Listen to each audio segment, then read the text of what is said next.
순종의 첫 열매이신 예수 그리스도, 순종의 첫 열매이신 예수 그리스도, 이런 제목으로 함께 은혜를 나누겠습니다. 성탄절을 보낸 교회는 성탄 후 첫 번째 주일에 예수님의 어린 시절에 관한 말씀을 읽고 묵상을 합니다. 오늘이 바로 그날이지요. 예수님의 어린 시절의 말씀은 마태복음과 누가복음에 나옵니다. 마태복음에는 예수님이 어린 시절에 그 가족이 이집트로 피난 간 이야기가 나옵니다. 동방박사에게 새로운 왕이 태어나셨다라는 말을 들은 헤롯이 2살 이하의 사내 아이를 전부 다 죽이라고 명령을 내립니다. 미래의 왕을 아예 없애버리려는 것이지요. 이 사실을 미리 안 천사가 요셉에게 이 사실을 알려주고 이집트로 피난을 가게 합니다. 그래서 예수님의 가족들이 일정한 기간 동안에 이집트에 피난 갔던 이야기가 마태복음에 나옵니다. 누가복음에는 3가지 이야기가 나옵니다. 예수님이 할례 받으신 이야기, 두 번째 예수님이 첫 번째 예루살렘 여행을 다녀오신 이야기, 그리고 마지막 3번째로 예수님이 2번째 예루살렘 여행을 다녀오신 이야기가 나옵니다.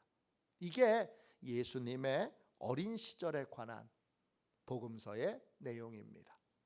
이 중에 오늘은 누가복음에 나오는 예수님의 할례 받으신 이야기를 함께 나누도록 하겠습니다. 예수님께서 태어나신 지 8일 만에 할례를 받으셨습니다. 유대인들은 할례 예식을 행한 다음에 이름을 명명하는 명명식을 하게 됩니다.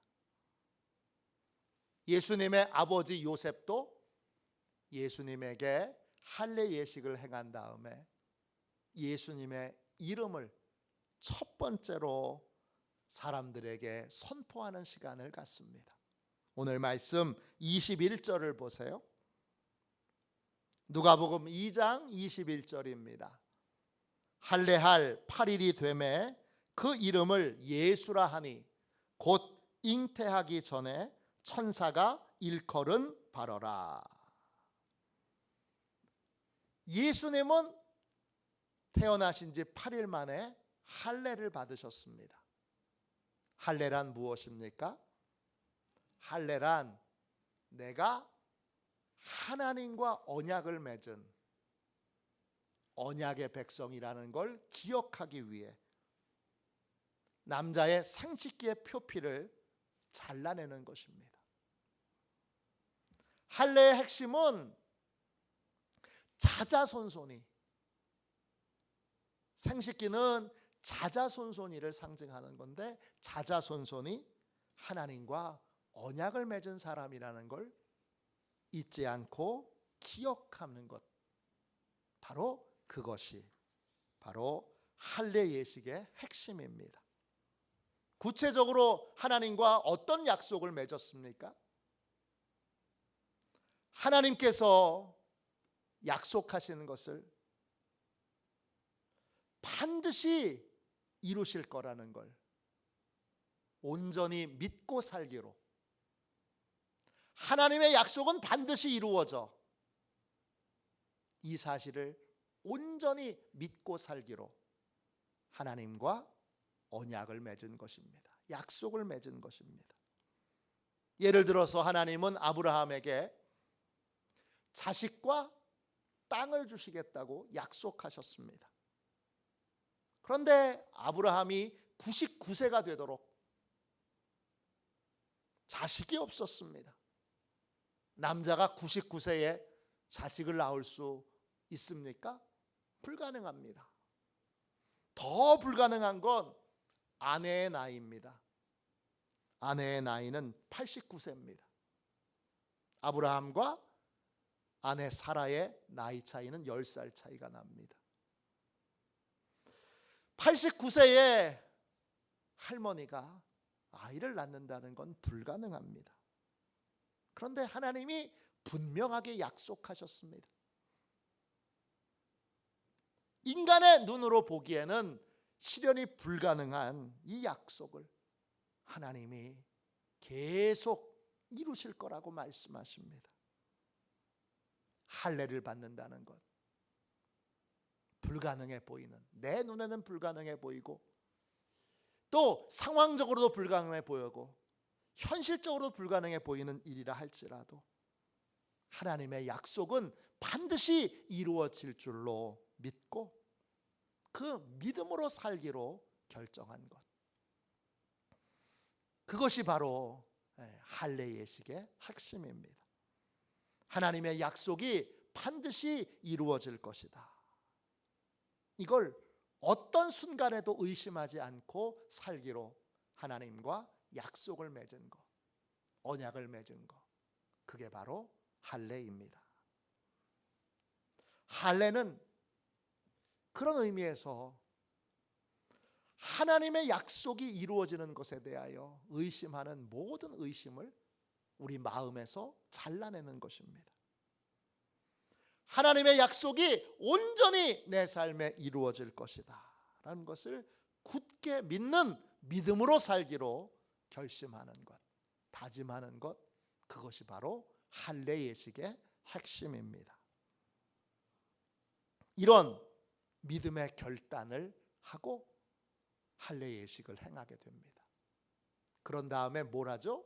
그런 다음에 유대인들은 처음으로 그때 자녀에 대한 이름 명명식을 합니다. 할례 예식을 행하기 전에는 어느 누구도 자녀의 이름을 지어서도 안 되고 입 밖에 내서도 안 됩니다. 할례 예식이 행해진 직후에 아이의 이름이 처음으로 사람들에게 발표됩니다. 자녀의 이름을 발표하는 분은 아버지가 주로 하고 아버지가 없는 경우에는 어머니가 대신하기도 합니다. 할례 예식 후에 자녀 이름의 명명식이 있다라는 건 아주 중요한 의미가 있습니다. 우리 인생은 개인의 소망을 이루기 위해서 인생을 사는 것이 아닙니다. 우리 인생의 목표는 우리를 향한 하나님의 뜻을 이루는 데 있습니다. 그래서 인생에서 제일 중요한 건 나를 향한 하나님의 뜻입니다. 할례 예식을 먼저 행하라는 건 내 소망보다 하나님의 약속이 먼저라는 것입니다. 내가 이루고자 하는 나의 바램보다 하나님의 약속이 먼저라는 것입니다. 그러므로 믿음으로 인생을 산다면 우리는 인생의 첫 질문을 이렇게 던져야 합니다. 나를 향한 하나님의 뜻은 무엇인가? 나를 향한 하나님의 계획은 무엇인가? 자녀로 한다면 자녀를 향한 하나님의 뜻은 무엇인가? 자녀를 향한 하나님의 계획은 무엇인가? 우리가 하나님을 믿는다면 우리는 우리 자신의 꿈을 이루기 위해 인생을 살면 안 됩니다. 이런 인생은 행복한 인생이 될 수 없습니다. 왜냐? 우리는 우리 자신에 대해서 잘 모릅니다. 우리가 뭘 원하는지, 우리가 진짜 원하는 게 뭔지 우리는 우리 자신에 대해서 잘 모릅니다. 또 우리는 우리 앞에 펼쳐질 인생이 어떤 인생일지 아무도 모릅니다. 그렇기 때문에 우리가 원하는 대로만 무작정 인생을 살아가다 보면 그 인생은 좌충우돌의 인생이고 결국 아무것도 이룰 수도 얻을 수도 없는 빈손 인생, 허무한 인생이 되고 맙니다. 가치 있는 인생을 살기 원한다면, 의미 있는 인생을 살기 원한다면 우리는 제일 먼저 나를 향한 하나님의 뜻과 계획을 정확하게 알고 하나님의 뜻과 계획에 참여하는 삶을 살아야 합니다. 전자레인지가 처음 나왔을 때 크고 작은 사고가 꽤 많았습니다. 사고의 대부분은 알루미늄 호일을 포장지에서 벗겨내지 않고 그냥 식품을 넣었을 때 발생합니다. 그러면 전자레인지 안에서 이 스파크가 일어나서 잘못되면 전자레인지가 폭탄처럼 퐁 하고 터지는 경우도 있습니다. 이런 낭패를 피하려면 전자레인지를 만든 분이 우리에게 준 사용 설명서를 읽을 줄 알아야 됩니다. 아무리 편리한 전자레인지라도 반드시 조심하고 피해야 할 것이 있습니다. 그래야 오래오래 안전하게 사용할 수 있습니다. 우리 인생에도 100% 좋은 일은 없습니다. 순도 100%의 금이 없는 것처럼 대부분의 금은 99.9997%, 99.9996% 이렇게 됩니다. 완벽한 100%의 순금은 과학적으로 만들어낼 수가 없습니다. 같은 의미로 순도 100%의 좋은 일은 없습니다, 여러분. 모든 좋은 일에는 반드시 주의하고 조심해야 될 일이 있습니다. 이 말은 반대로 순도 100%의 나쁜 일도 없다는 뜻입니다. 우리가 보기에는 나쁜 일이고 힘든 일이고 괴로운 일이라 할지라도 반드시 그 일 안에는 귀한 일, 좋은 일, 아름다운 일이 숨겨져 있습니다. 그런데 우리는 좋은 일 속에 있는 조심해야 될 걸 보지 못합니다. 우리는 나쁜 일 가운데 있는 귀한 일을 보지 못합니다. 그래서 좋은 일은 순진하게 한량없이 그냥 좋아만 하고 나쁜 일은 순진하게 한량없이 슬퍼만 합니다. 그렇기 때문에 우리는 내가 선택하고 결정하는 인생을 살아서는 안 됩니다.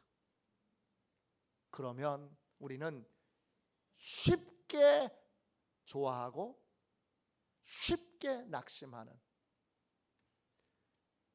계속 쉽게 좋았다, 또 금방 낙심했다, 쉽게 좋았다, 금방 낙심했다,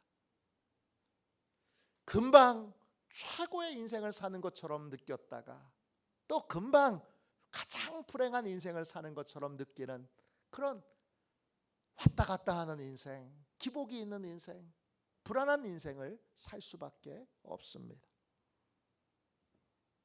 우리의 인생길을 하나님께 구하고 하나님의 인도를 받아 하나님의 인도를 따라야 합니다. 그래야 가치 있는 인생, 의미 있는 인생을 살 수 있습니다. 그러므로 인생에서 내가 뭘 원하는지 묻기 전에, 내가 간절히 바라는 게 뭔지 묻기 전에 나를 향한 하나님의 뜻이 무엇인지, 우리 자녀를 향한 하나님의 뜻이 무엇인지, 우리 가족을 향한 하나님의 뜻이 무엇인지, 우리 교회를 향한 하나님의 뜻이 무엇인지를 먼저 물어야 합니다. 하나님의 뜻이 반드시 이루어질 것을 믿고 하나님의 뜻에 나를 드릴 때 우리는 안 될까 봐 걱정하고 염려하고 두려워하는 그런 삶에서 벗어나 반드시 약속을 이루시는 하나님의 은혜를 우리의 인생에서 체험하게 됩니다. 예수님의 아버지 요셉은 할례를 행한 다음에 예수님의 이름을 선포합니다. 뭐라고 선포하죠? 예수라고 선포합니다. 헬라어로 이예수스입니다. 뜻은 이 이름은 구약의 여호수아라고 하는 이름에서 왔습니다. 히브리어로 여호수아를 헬라말로 음력했을 때 불려지는 이름이 이예수스입니다. 뜻은 여호와가 구원하신다, 여호와가 구원자이시다, 이런 뜻입니다. 이 이름은 아버지 요셉이 지은 이름이 아닙니다. 하나님이 천사를 통해서 주신 이름입니다. 이 이름에는 하나님의 뜻과 계획이 담겨 있습니다. 예수님은 하나님의 구원을 이 땅에 완성하실 분입니다. 하나님은 예수님을 통해 우리를 구원하십니다. 우리를 하나님의 진노에서 구원하시고 죄로 오염된 본성에서 구원하시고 하나님과의 단절된 삶에서 구원하시고 우리를 심판에서 구원하십니다. 구원의 방법은 십자가입니다. 예수님은 그 이름을 짓는 그 순간부터, 그 이름을 받는 그 순간부터 하나님의 계획에 순종하여 그때부터 십자가의 길을, 십자가를 향한 길들을 걸어가게 됩니다. 예수님은 온 인류가 다 불순종의 자녀로 그렇게 죄로 오염된 상태에 있을 때 순종의 첫 열매가 되신 분이십니다. 로마서 5장 19절입니다. 한 사람이 순종하지 아니함으로 많은 사람이 죄인 된 것 같이 한 사람이 순종하심으로 많은 사람이 의인이 되리라. 아담 한 사람이 불순종함으로 하나님의 진노가 모든 사람들에게 임했습니다. 죄가 모든 사람들의 본성을 오염시키고 타락시켰습니다. 그런데 본성이 선하고 아름다우신 예수님 한 분이 온전히 순종함으로 말미암아 많은 사람이 하나님께 용서를 받게 되고 오염된 이 본성이 성령의 능력으로 치료되어 선한 마음, 착한 마음, 깨끗한 마음을 가질 수 있게 되었습니다. 예수님은 죄로 오염된 인간에게 계속 내려오던 불순종의 고리를 끊으시고 참된 순종의 첫 열매가 되신 분입니다. 하나님이 받으실 수 있는 순종, 하나님의 뜻을 이루는 순종, 하나님께 영광 돌리는 순종의 첫 열매가 되신 것입니다. 그 결과 우리는 하나님의 구원 계획대로 하나님의 진노에서 구원을 받을 수 있게 되었고 오염된 본성은 치유받게 되었고 하나님과 다시 교제하며 예배할 수 있게 되었고 충만한 하나님의 은혜를 공급받으며 인생을 살 수 있게 되었습니다. 이 놀라운 은혜의 출발점은 예수님께서 태어나신 지 8일 만에 자신을 향한 하나님의 뜻에 자신을 온전히 드리는 이 귀한 시간들을 가졌기 때문입니다. 귀하고 가치 있는 삶. 그 삶은 예수님처럼 나를 향한 하나님의 뜻을 발견하는 것이고 나를 향한 하나님의 뜻을 발견했다면 하나님이 알려주셨다면 그 뜻이, 그 계획이 반드시 이루어질 것을 믿고 기쁨으로 우리 자신을 하나님께 드려야 합니다. 여러분에게 하나님은 무엇을 약속하셨습니까? 여러분의 자녀들에게 하나님은 무엇을 약속하셨습니까? 하나님은 여러분의 가정에 무엇을 약속하셨습니까? 하나님의 약속부터 받으십시오. 약속이 마음에 새겨지도록 기도의 시간을 가지십시오. 저는 제가 태어나던 날 외할머니께서 이렇게 기도하셨다는 말씀을 들었습니다.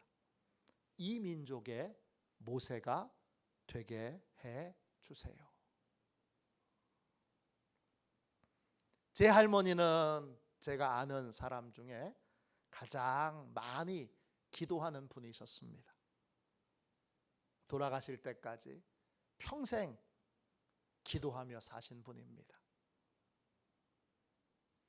저는 할머니가 기도 많이 하는 할머니가 제게 주셨던 이 한마디의 말씀을 하나님이 주신 예언의 말씀으로 받아들였습니다.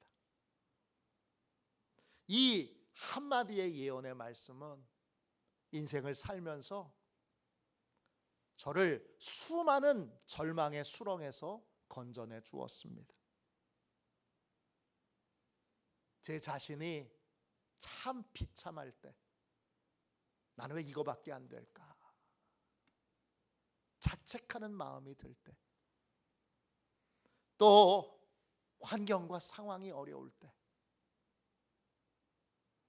저를 소망으로 든든히 지켜주었던 건 이 할머니가 제게 주셨던 이 한마디의 예언의 말씀입니다. 하나님이 제가 준비가 잘 되면 반드시 저를 쓰실 것이다. 저를 이 민족을 위해 가치 있게 의미 있게 쓰실 것이다. 이게 여전히 오늘도 저를 붙들고 있는 하나님의 약속의 말씀입니다. 그래서 어떤 상황에도 저는 다시 한번 약속의 말씀을 붙들고 낙심하거나 실망하지 않습니다. 지금도 반드시 하나님이 그렇게 쓰실 것이다. 비록 민족의 모세하고는 거리가 먼 삶을 살고 있지만 저는 그렇게 믿습니다. 이 한마디의 예언의 말씀, 이게 얼마나 큰 위력을 발휘하는지 저는 삶에서 자주 체험합니다. 그래서 저는 제 자녀에게 돈을 물려주기보다 한마디의 예언의 말씀을 물려주기 위해 기도하는 삶을 살고 있습니다. 돈을 물려주는 것보다, 차를 사주는 것보다, 집을 사주는 것보다 기도를 많이 하고 평생 기도하며 산 부모님이 해주신 한마디의 예언의 말씀이 그 인생을 얼마나 복되게 하는지를 제가 아주 깊이 체험했습니다. 자녀를 향한 예언의 말씀, 그건 오랜 기도 생활의 열매이고 또 기도하는 자가 붙들고 있는 소망의 핵심입니다. 그래서 이 예언의 말씀 한 말씀이 언제나 우리를 소망을 갖게 합니다. 제 아들은 특별한 태몽을 꾸었습니다. 아내가 아들을 임신했을 때 거대한 고래가 큰 파도를 일으키는 그런 꿈을 꾸었습니다. 저는 지금도 제 아들을 볼 때 그 꿈을 생각합니다. 구체적으로 어떤 일을 할지 모르지만 저는 제 아들이 시대의 흐름을 바꾸는 위대한 일을 할 거라고 그렇게 믿습니다.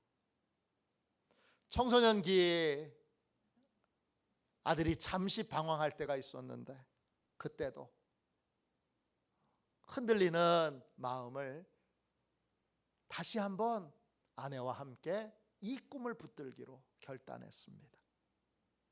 최근에는 이 꿈을 그냥 꿈으로만 생각하지 않고 조금 더 이 꿈에 대해서 하나님과 깊이 교제하고 구체적으로 대화하면서 하나님이 무엇을 하길 원하시는지 더 좀 소상하게 알고자 기도하기로 결심했습니다. 제 딸의 태몽은 할머니가 꾸셨습니다.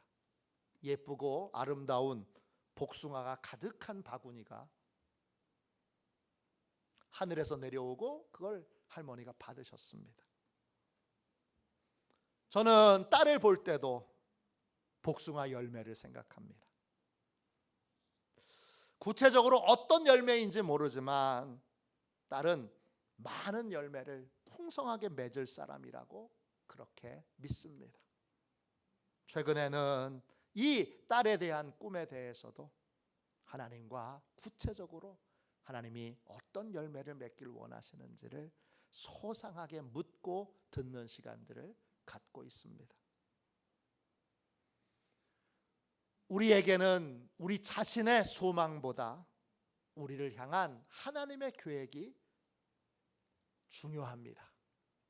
가치 있고 의미 있는 인생을 살려면 하나님의 약속이 이루어질 것을, 온전히 이루어질 것을 믿고 불가능해 보이는 상황이라 할지라도 하나님의 약속은 반드시 이루어질 것을 믿고 우리는 하나님의 뜻에 참여하는 인생, 하나님의 계획에 참여하는 인생을 살아야 합니다. 지금 당신을 향한 하나님의 계획은 무엇입니까? 지금 하나님의 뜻과 계획을 알기 위해 눈물로 기도하고 계십니까? 하나님께 구하고 계십니까? 하나님의 약속을 받는 순간 하나님의 약속을 믿고 그 약속대로 이루어질 것을 소망하는 삶을 산다면 우리는 모든 절망을 이길 수 있는 힘을 얻게 됩니다. 하나님의 뜻을 알기 위하여 기도하십시오. 자녀 때문에 속상하시면 하나님, 의미 없는 인생, 소망 없는 인생은 없습니다. 하나님이 다 우리에게 특별한 사명을 이루기 위해 이 땅에 우리들을 보내신 것입니다. 우리의 자녀들에게도 분명한 하나님의 계획들이 있습니다. 그 계획을 알게 해달라고 눈물로 기도하는 시간을, 눈물로 하나님께 부르짖는 시간을 가지십시오. 하나님이 인봉되어 있는 하나님의 비밀을 알려주시도록, 인봉되어 있는 하나님의 약속을 이젠 펼쳐 보여주시도록, 나를 향한 하나님의 계획을, 우리 가정을 향한 하나님의 계획을, 또 우리 자녀들을 향한 하나님의 계획을 보여주시고 알려주시도록 오늘부터 부르짖어 기도하십시오. 그리고 하나님의 뜻을 분명히 알았다면 그 뜻이 반드시 이루어질 것을 믿고 하나님의 뜻에 동참하는 인생을 사십시오. 여러분을 향한 하나님의 뜻에 여러분 자신을 드리십시오. 그러면 하나님께서 하나님의 복된 계획대로 여러분의 인생을 가치 있고 의미 있는 인생으로 그렇게 만드실 것입니다. 여러분 모두가 내가 원하는 인생이 아니라 하나님의 계획을 따르는 복된 인생을 사시기를 주님의 이름으로 축원합니다. 축원합니다. 이 시간